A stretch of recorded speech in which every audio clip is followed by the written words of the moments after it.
I just can't get enough of this SEDUM chocolate ball. This plant is so cool. It's grown a good bit since I got it, and it's branching out because I've been doing a little bit of propagation here and there. Like this little prop right here. I actually can't believe that this rooted because I planted it in the extreme heat and humidity, but it is rooted. I also rooted these random chicks around the same time, and they really struggled for a while, but they've rooted as well. I'm finding that this sedum is growing very well in part sun, and I also had one of my friends tell me that this plant does well in part sun, so I'm going to continue to grow it that way. That prop that I showed you was growing in a somewhat shady location. It's a keeper, and probably my best find of the season.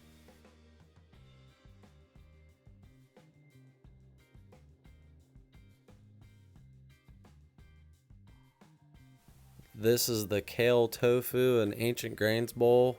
It was really good. I definitely recommend it. So after we ate, we all decided to go over to the Halloween store. And as you can see, my son is such a sweetheart. Look at that cute little fella. I also popped into the Ace Hardware that was next door just to see what kind of gardening supplies they had. I can pick these up at Lowe's for about 30-40 cents, so I'd probably pass on those. But I did like the shelving system. It was $30. It seemed pretty sturdy, and I liked the venting that it had in it. So that was definitely worth $30. Speaking of gardening supplies, I picked up one of these at Target the other day on clearance for 10 bucks. It's a triggerless sprayer. So I'm really interested in seeing how well this works. It says it's heavy duty. I have zero luck with sprayers, especially with the trigger starting to leak. So we'll see how it goes. I picked up this beautiful little bonsai pot in a thrift store many years ago. I believe I only paid $1 for it, and I've just never really done anything with it. So I thought it was time to show off this little beauty, and I planted some CRASSULA OVATA cuttings in it. They seem to really like their new home, and I like sharing mine with them. So I was drilling drainage holes in pots the other day. I'm getting ready to do some transplanting, and I want to put my rattlesnake calathea in here. Just thought the contrasting colors would look really nice. The first hole went through no problem, but then the second hole was taking forever and a day, and I was just like, what's going on? But finally I got through, and this is what happened. Yeah, I wasn't drilling through the bottom of the pot. I didn't think about the actual shape in the bottom.